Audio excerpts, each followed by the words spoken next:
Good evening, everyone.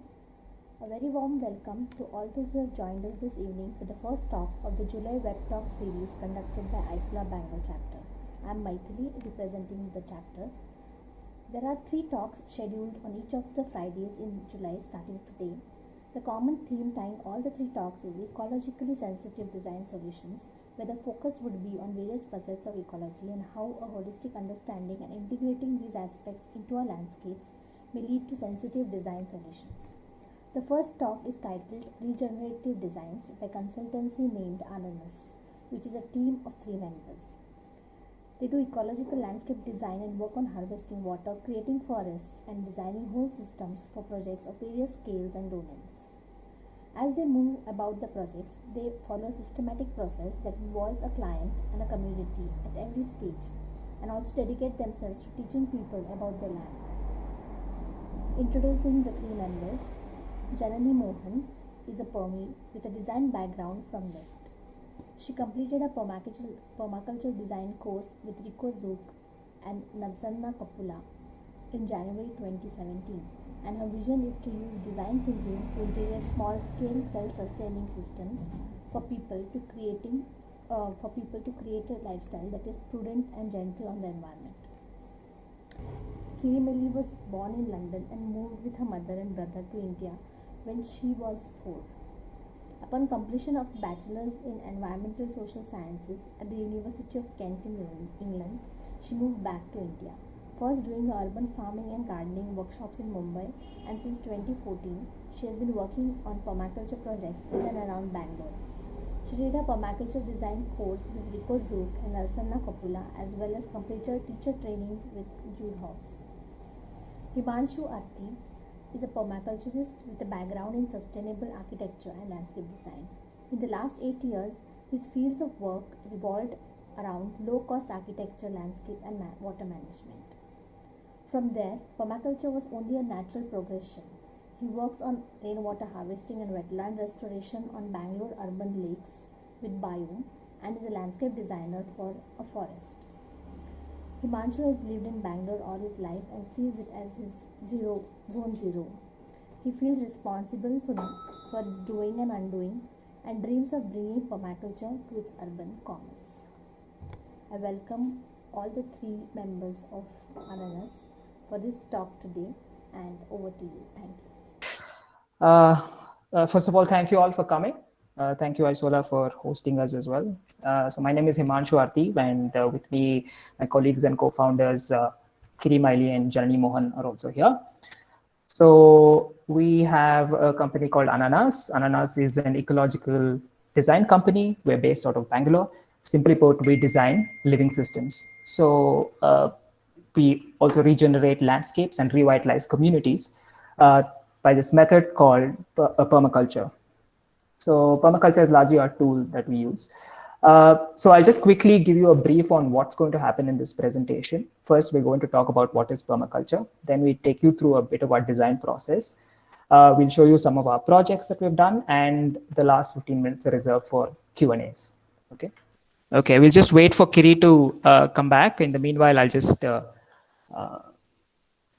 take you through the presentation. So basically, permaculture is an ethics-based design systems methodology for the creation of regenerative human habitats. Now, this is our definition. Essentially, what we do is through permaculture, we create self-sustainable human habitats in terms of self-sustainability, in terms of its own water, its own food, and also to sort of live regeneratively. So we use this largely as our, it's largely our toolbox, and most of our designs that we do is through permaculture. A lot of it is what we call as regenerative design. This means we're going beyond sustainability and being regenerative, which is not only restoring the landscapes and region and also creating a better space, but we're also giving something back to the nature and to the environment that we do. Like, think of it as a small example of of a degenerative system is like you go to a market and you buy a soap, which is probably made with chemicals and so on. Then you think about a sustainable system, which is that you go to a market and buy an organic soap. A regenerative system is where you go and you plant a soap nut tree, and then you take the fruit from it and then you use it. So you're not only consuming it, you're also giving back to the nature. So that's kind of what we apply in our design as well. So the aim is to find ways to provide our basic human, provide for our basic human needs, and also building resilience while we are providing for human needs for water, soil, food, and livelihoods. The process is, we go through a vision with a questionnaire with the client, and then we do a thorough environmental study. We do elements, linkages, zoning, and then comes the design, and after that, implementation guidance. So to take you through the process, Janani is going to explain about a bit of a process. Yeah. So after the phone call with the client, we get an insight into what their big dreams are. After which we send this questionnaire so that it's a more structured form of thinking about what their immediate short-term needs are, what are the longer goals, as well as some more details about the site, like the history of the site, any problems that they have faced, etc., will be covered in this questionnaire. Okay, next slide. Yeah, so after the questionnaire, we first do this document called an environmental study. This is basically a compilation of all of the preliminary research about that particular bioregion that the site belongs to, as well as all our observations from our first few site visits, the physical features of the site, as well as the energies that move in and out of the site. So what is the purpose of this environmental study is that the client is equipped with a document that has in-depth knowledge about the site, and it is something that even the community members and anyone else working on the site can use to make more informed choices of their designs for the future. Right. So in that we have like a brief of the site, we put in the survey map that the client gets done, and then we have climatic data. This is our secondary data. We find the closest weather station, and we get like the wind data, solar temperature, the rainfall. We also go into the detail with the rainfall because that's important for us with the rainwater harvesting capacity and everything.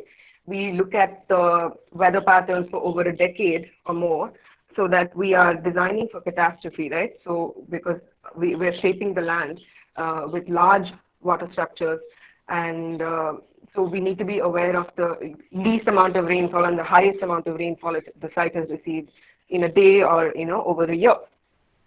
And winds become a very important thing for us as well, because winds reduce the amount of reduce the loss of water, whether it is from storage to evaporation or it's from the plants through evapotranspiration. So we try and understand the winds. Sometimes the land might be very unique, so it is important to go find out these patterns from the locals around there. It might, the weather patterns might have, the site might have its own local weather patterns. So combining the two of them, we have climatic data to help us to prepare. Then we go into topography, some of the features of the land. Where are the bunds? Is it very rocky? What does the soil look like? And then the vegetation. Vegetation we put into different zones based on what it is looking like. And if it is very sparse, which is often how it is, we try and get into the factors of what might be causing this, degradation of land, which might be grazing or it might be fire. Really understand the problems that the land is facing.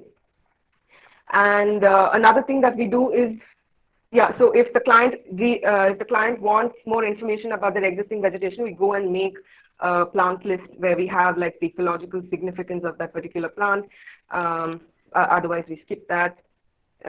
We go to the nearest reserve forest to understand what forest type it is. Because more often than not, you see that in most of the mood boards and these inspiration boards, there are photos of some very dense, tropical or temperate, like Bali kind of gardens. And that's very impractical for something that might be a scrub jungle, like a Hosur district or a Krishnagiri district. So it's important to set expectations for the client, what to expect, what kind of a bioregion you're in.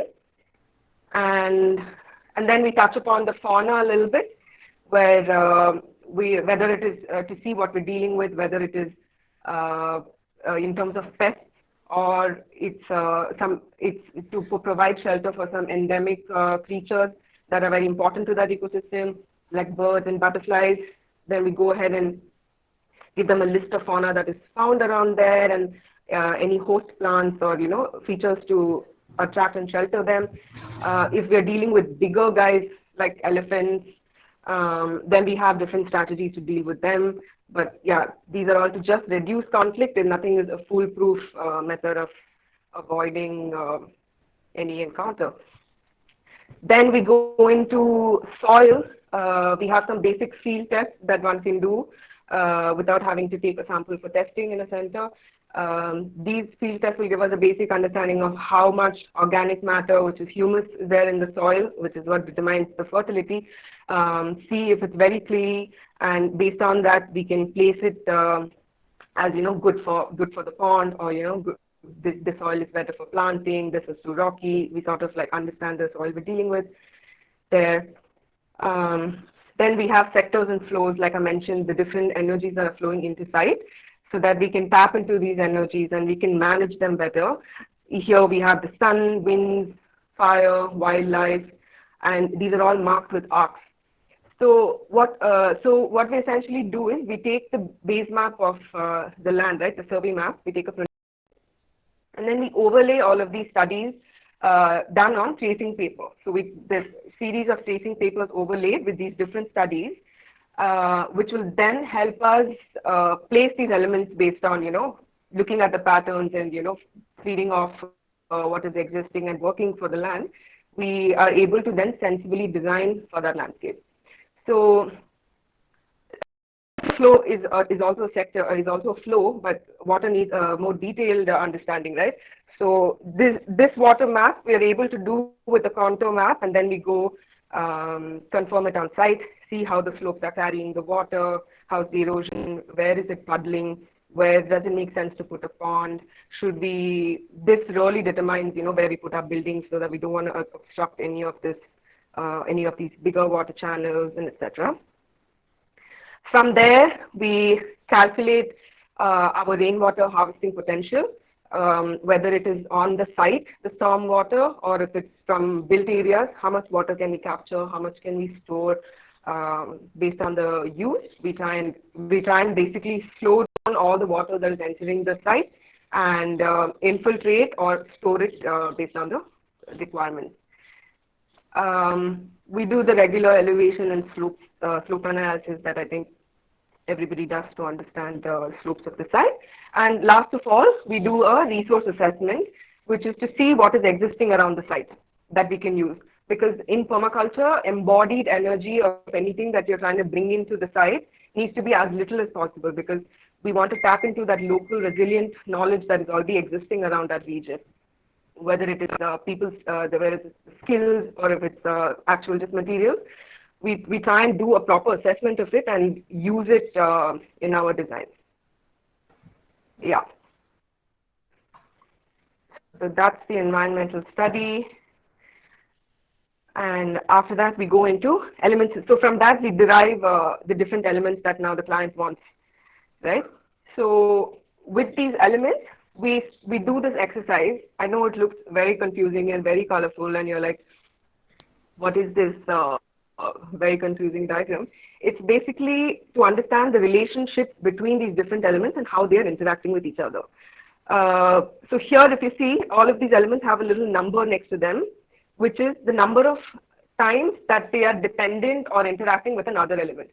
The whole process of this is not exactly to get, the whole process of doing this is also just understand in your head how these are related to each other, and how maybe you can stack one on top of the other, reduce the amount of work by putting them very in like close proximity to each other. And so the highest, so the elements with the highest number of linkages will go into the lower zones, Himanshu will tell you more about our zoning and how we then take these elements and place them into zones. Yeah, over to you, Himanshu. Yes. Okay, I hope you can hear me. So basically, the idea of zones is that it's essential for creating and optimizing beneficial functions of the land. Permaculture relies on several methods like this, and zone analysis is one of them.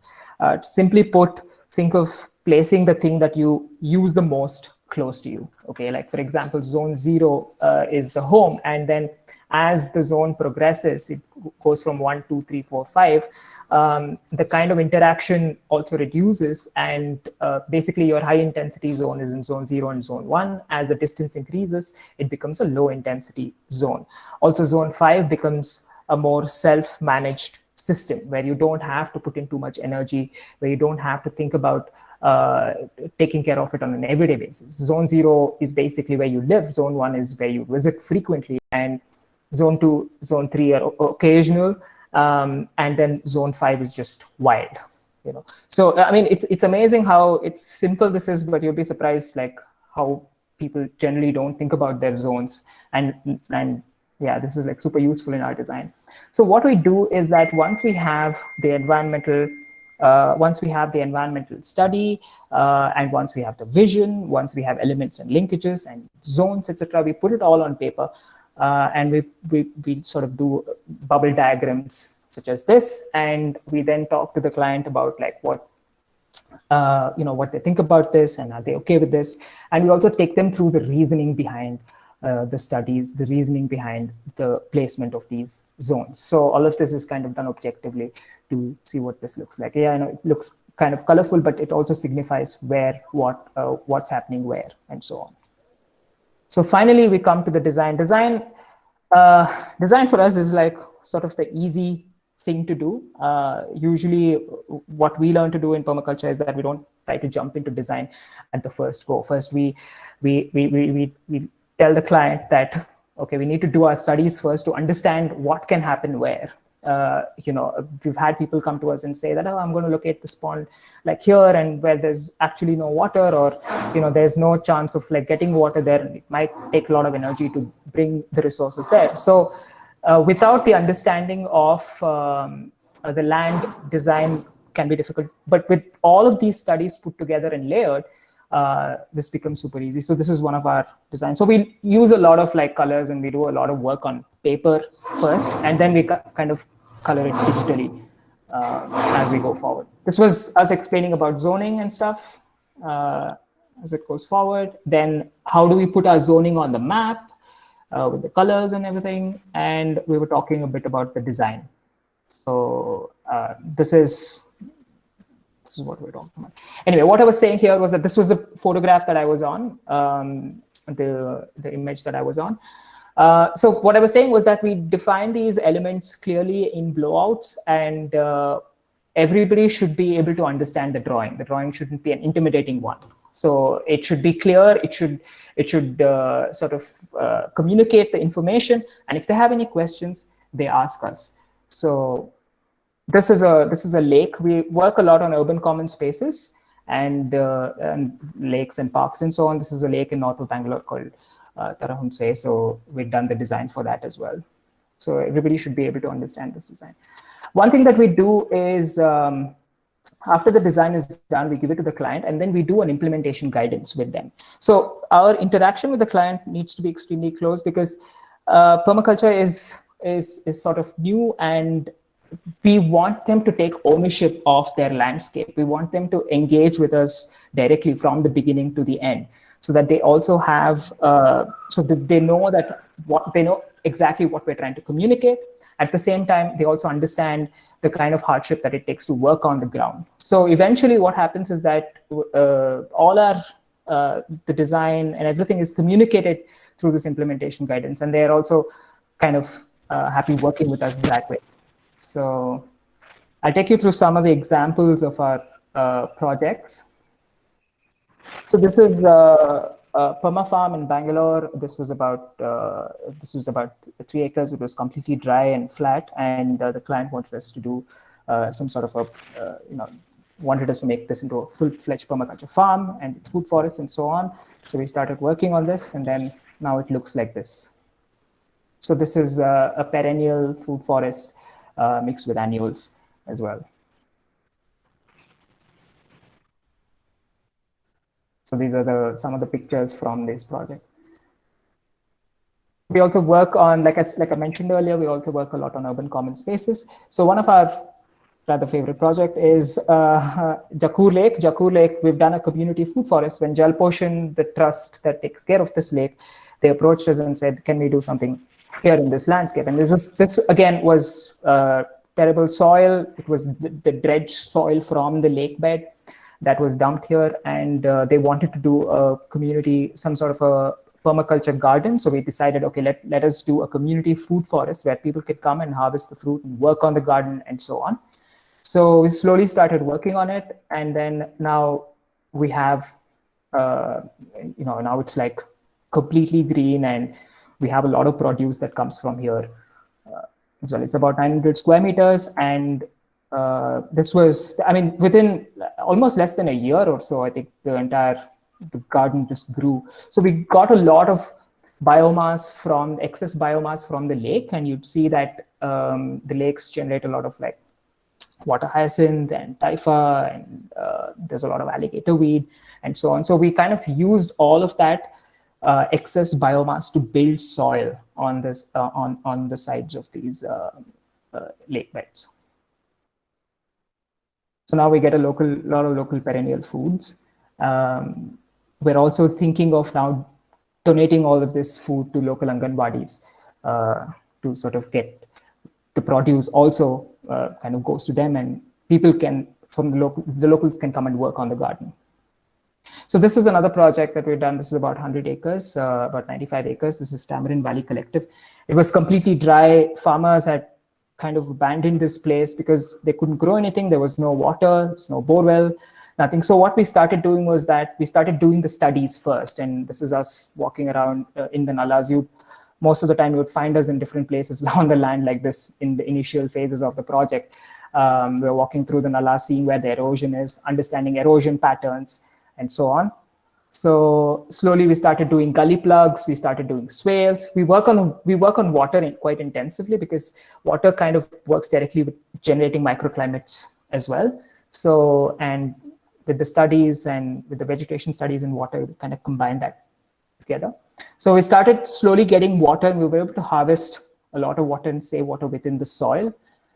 And once there was no water in this place for a long time, and now once we dug the ponds and stuff, all it takes is maybe three monsoons and 2 monsoons or so, and now there's there's water in this land. The whole idea was to store water high up in the land.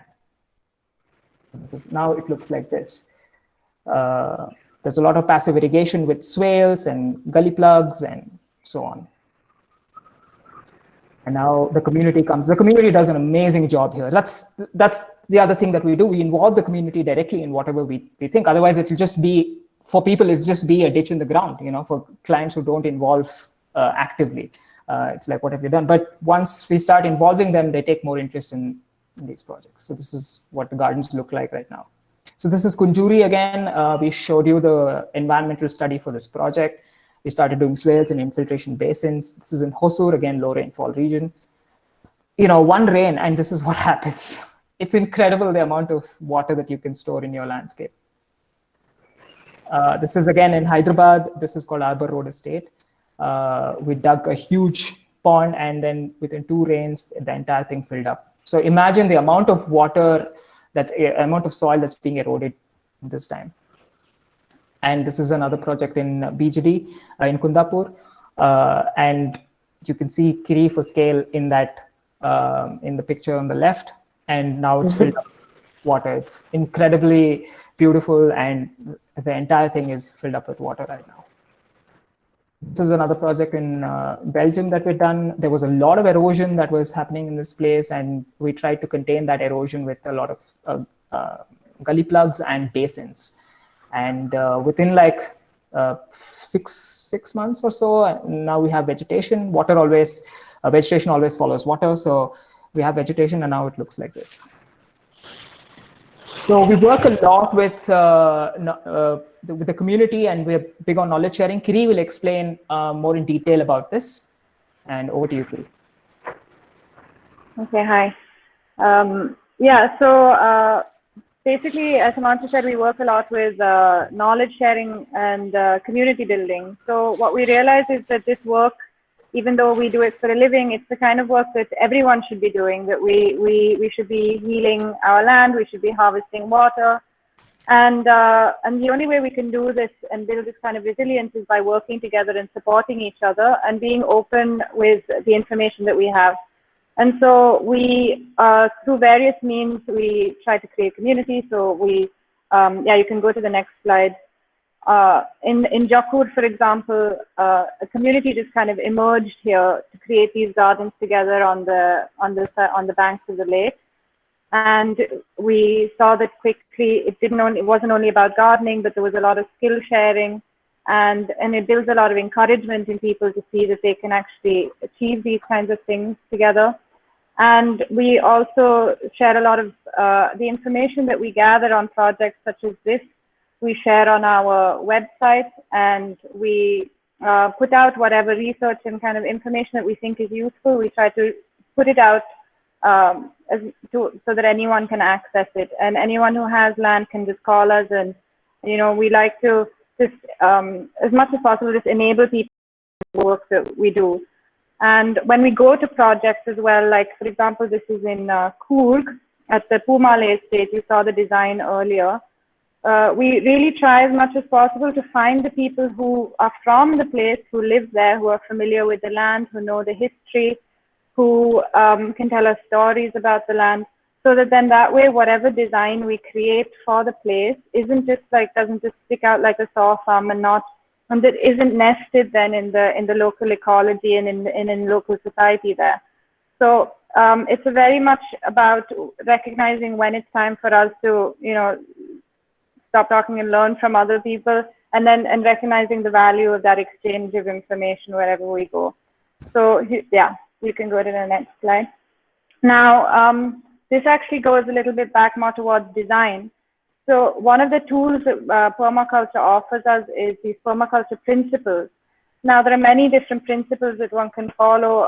There are different principles that different practitioners use, but we've just highlighted some of the ones that we use. And these basically guide the design process for us. So when we have the elements and we want to think about where would they make sense on the map, where should we place, for example, the vegetable garden, where should we put the pond, we can use some of these principles to guide us in that decision making. So for example, the first one would be mimicking nature. Nature obviously is already figured out perfectly how to purify water, how to build soil. And so if we mimic natural systems, then we know that we are we're going to get success. Valuing diversity, recognizing that within the problem you have the solution, and it's just the system communicating to you. Valuing marginal, whether it's, because I mean, I won't get into that now, I think we don't have, but using small scale and intensive systems instead of spreading yourself thin and using all your energy on a large landscape, making small mistakes and then replicating from your successes. And you, of course, Janani also mentioned, we do resource assessments, so we use local resources as much as possible to minimize the amount of energy, and also they're just generally more appropriate. And then find places where you can make the least change for the greatest effect. So these sorts of principles basically just guide our decision making, and they apply not only to physical landscapes, but can also be used in invisible relationships. So when we're working with community and so on, some of these principles can be useful in that as well, because we've always found that it's more humans who tend to complicate things, and that nature is quite fine with looking after itself. So actually the invisible relationships tend to be very important to, have clarity in those and manage them well. Yeah. And then the last but absolutely not least, as we, in the definition, we said that permaculture is an ethics-based methodology. So all of our decisions are based on these three ethics. And if we compromise them, we will not create a regenerative system, and we'll create degenerative systems.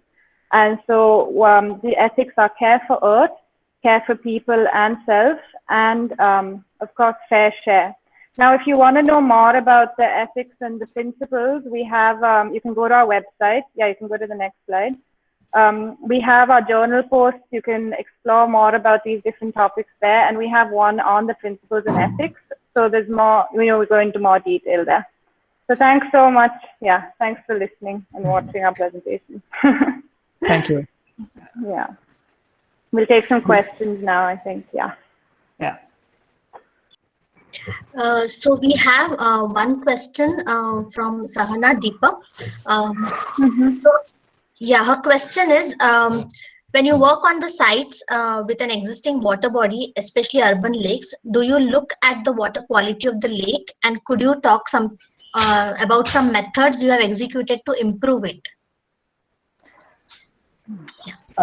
Yeah, maybe I can answer that question. Kiri, if you want to join and just jump in and answer. Yeah, no, you go ahead. Yeah. So basically, so the straight answer is no. We don't directly work with the quality of water at the lake. There are other organizations that do that kind of work really well. So we work kind of indirectly to utilize the stuff that's grown because of the high nutrient value that water gets. Like, for example, your water hyacinth and all of that, like, alligator grass and all of this really grow with like high nitrates and high phosphate content in the water. So we utilize that biomass to grow the community gardens and shore planting and all of that on the lake. So in terms of the quality of water while we're working on the lake, we don't check while working, because there are like so many other people doing that work as well. Yeah, so that's the short answer for this. Yeah, thank you. There's one more question from Mohammed Bhatia. So he definitely compliments on the well-researched project work that you have shown us.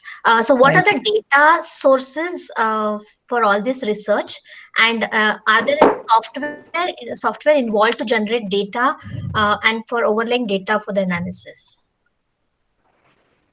Yeah. Yeah, go on. No, a lot of it for different things is for the climatic data, we tend to just do online research on, finding information from weather stations and so on. We definitely also recognize that a lot of the research that we do remotely or on, not necessarily remotely, but a lot of the research that you do online, you have to validate it on site. So you might find certain patterns, but then it's always best to interview people locally to get the information that's, the historic information that they just know from their own experience. Often that's far more specific.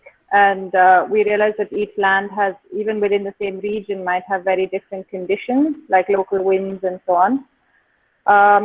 Yeah, but in terms of our data sources, we just do as much research as we can through we have some of our favorite books, and we've been thinking that we should, put up a list of those. Oh, we actually have, don't we have, Himanshu, our list of? Yeah, we have a list, yeah. We have a list of like places where the books and stuff that we have. It's called on our maybe we'll share this on the chat.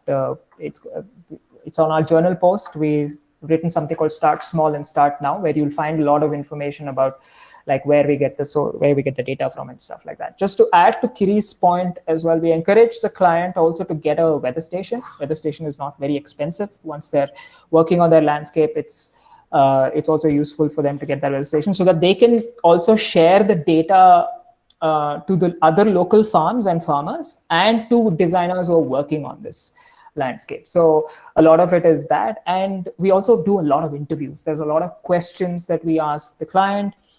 We ask a lot of questions. We also walk around a lot around the landscape. We talk to the locals. So a lot of information is sourced from the locals through interviews and so on. So and yes, most of it comes from the web and interviews and the client and weather stations if available. Okay, that sounds like a very extensive work before even you get onto the project. Yeah. Yeah. So we have another question from Sushmita. She's keen on knowing where you could get the biomass to create the soil in one of your projects that you showed us. I think she's referring to the Jakur Lake, maybe. Yeah. Yeah. So of course, because we're relying as much as possible on on producing the resources we need on site, we don't necessarily want to bring in manure and compost from far away. So what we do is, for Jakur, for example, in the beginning, we used a lot of water hyacinths and things that was brought from the lake itself. The fishermen brought it on boat, and we built that up. But we also use a lot of fast-growing biomass plants. So we use Napier grass, we use Mexican sunflower, Gliricidia, different kinds of nitrogen-fixing species, especially ones that really need very little and grow very quickly and are comfortable with being chopped and dropped. And so a lot of our biomass on our projects, for example, will create living fences and windbreaks, and we'll use that as the initial bank of biomass to use to build soil on the project. So actually, growing biomass is one of the foundational parts of any project that we start and any project that we do. Yeah. Yeah. Because, yeah. Okay, so we have another question from Syed. Have you been able to monitor carbon levels before and after your projects to see the impact? So how big is the impact on the carbon footprint? No, but come and do it for us. Yeah. Yeah, no, we have not done any carbon monitoring of the carbon, but it's just that, I mean, as you can see from pictures, the transformation is like it's visual, you know. So a lot of things which were not growing earlier would start growing. So a lot of our collection, this kind of data is indirect and it's also visual. So, and also the soil quality has improved tremendously in around those areas, and at the same time the microclimates have also improved. So we have never gotten to test the carbon in the soil before and after. So yeah, I mean, if you're keen on it, let's do it. Yeah, if somebody knows to do that, please help us out. Yeah. Because generally also, a lot of it is just it's very apparent what needs to be done, and also as the changes begin to happen. But we would like to do more in-depth studies to get these parameters down, just for to get the numbers to prove it, because everyone likes numbers. Yeah. Okay. Yeah, we have another question from Prerna. Can you explain the curves in the sector and flows diagram that you showed in the presentation? Yeah. Can you guys hear me? Yeah. Yeah. Okay. So sectors are when something is entering the site from a larger, section of the portion of the site. So for example, winds. If we have southwest monsoon winds, so then you draw an arc from between the south and the west, saying these winds are coming from here. Flows are something that generally have an exit and entry point. So if it's water, if it's human movement, cattle, animals, all of that can become a flow. So when you have all of these things mapped out with these arcs and these arrows, when you're say you're putting your house in the client likes this view and they want the house there, but then your fire sector is exactly right there. So now that helps you build a fire break or try to convince them saying, no, that is a bit dangerous, all your, this is the wild zone, or, you're able to justify saying this is very close to the fire sector. And you can also benefit from it in terms of like using the wind for passive cooling, putting your pond in a place where, you know, the wind is carrying in that cool air and it's, you know, your house is facing that. So in a lot of ways, you're able to manage all of these energies that are flowing in and out of your site. And for the solar arc, there's a website called suncalc.org, where you can put in your GPS and it will show you the path of the sun during the summer, when it tends to be on the northern hemisphere, and then in the southern hemisphere during the winters. So that also helps you plan on where you want your entrance, your room facing, which direction, avoid the summer heat, but you know, all of those things that you can plan. Thank you. So we have a question from Monica. What is your take on sustainable design versus regenerative design? That's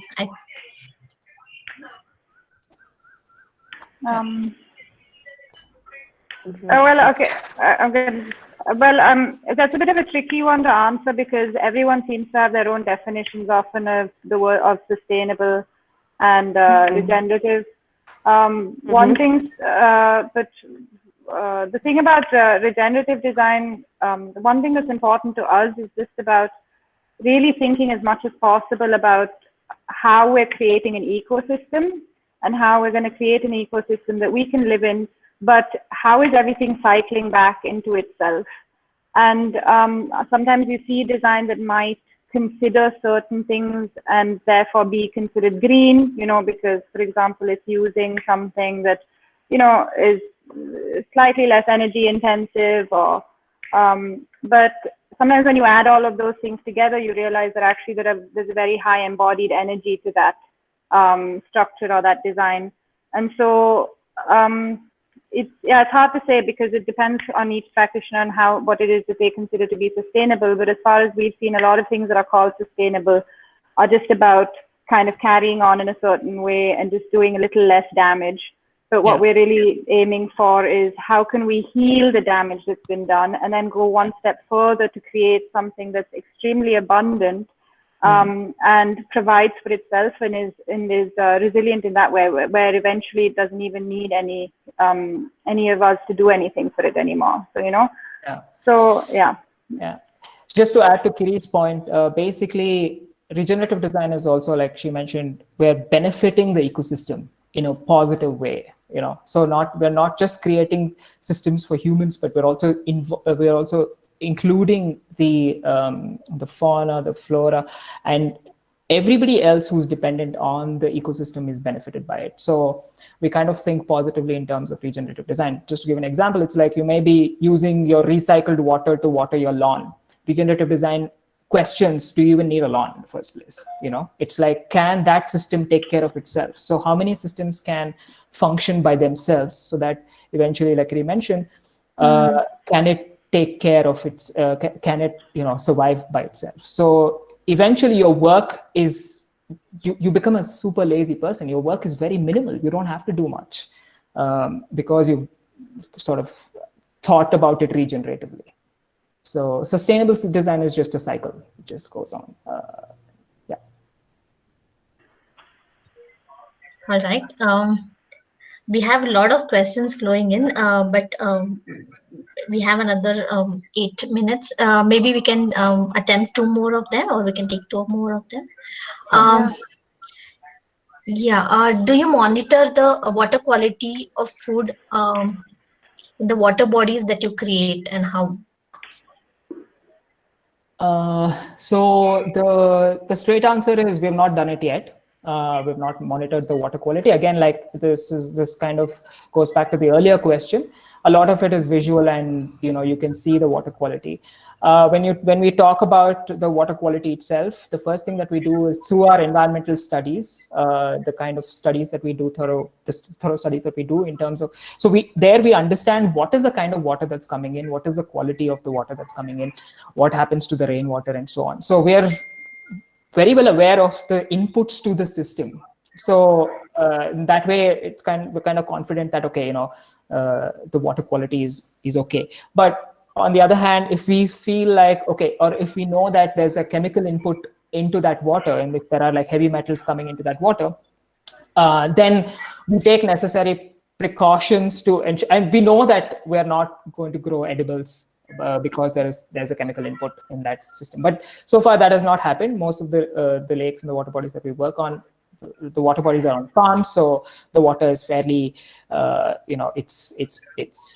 certain that the quality is good for growing food. But for lakes, we do a thorough study and research in terms of understanding what kind of quality it is.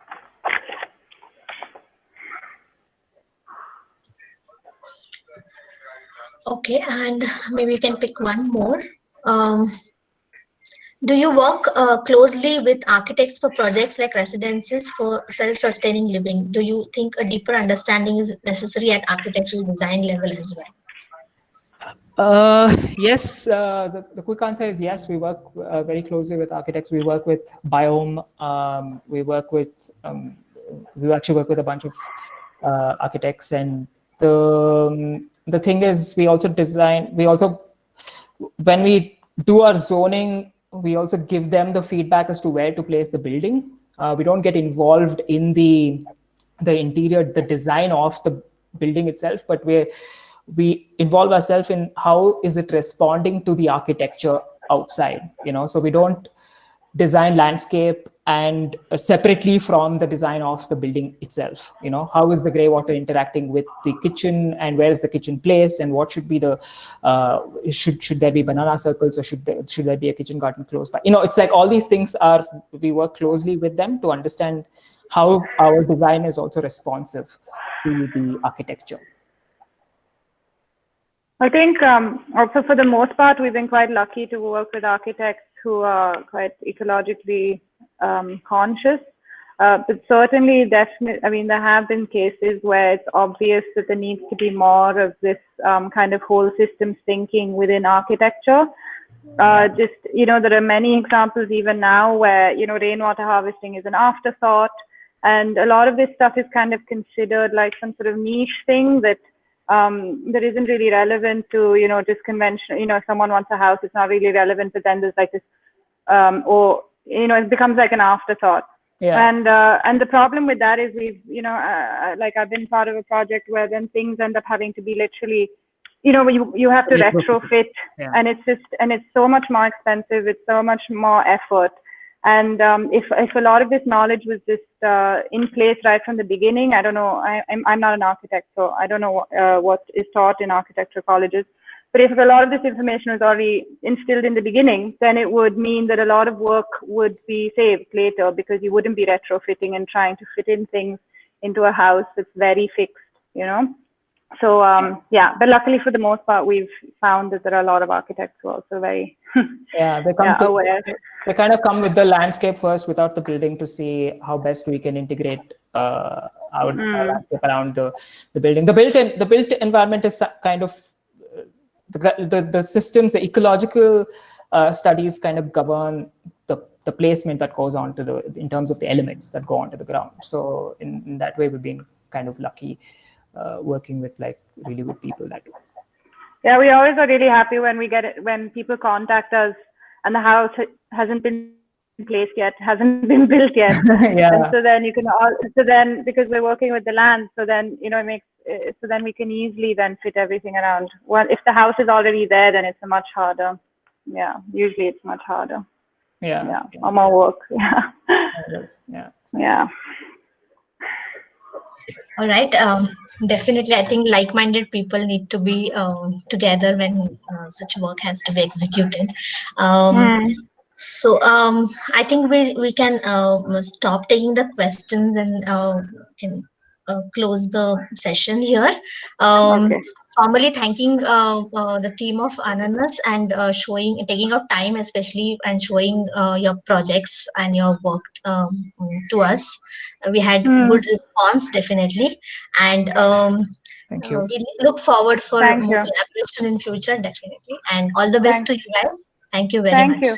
Thank you Yeah, so and much. just to say, if anyone has any questions that they would still like us to answer, they can get in touch with us on Instagram or Facebook, and also take a look at our website. And we're always happy to, yeah, we have phone numbers up on the website. You can just get in touch. Yeah. Thanks That's so much great for this then. opportunity. Because we have a lot Yeah. of questions here we couldn't take up because of the time constraint, but Yeah. request Actually, everyone to- yeah. maybe if they can be directed to our Instagram or something, we're more than happy to answer all of them. Yeah. We'll try doing that. Yeah. Okay. Thank you so Thank you much. so And much. Thank you so much. all the participants who have spent their 1 hour precious evening with us. Yeah, really. Thanks for watching. Thank you so much. Thank you so much, Maithili and Sachin. Yeah. Also, Thanks for the thank you so much. opportunity. Yeah.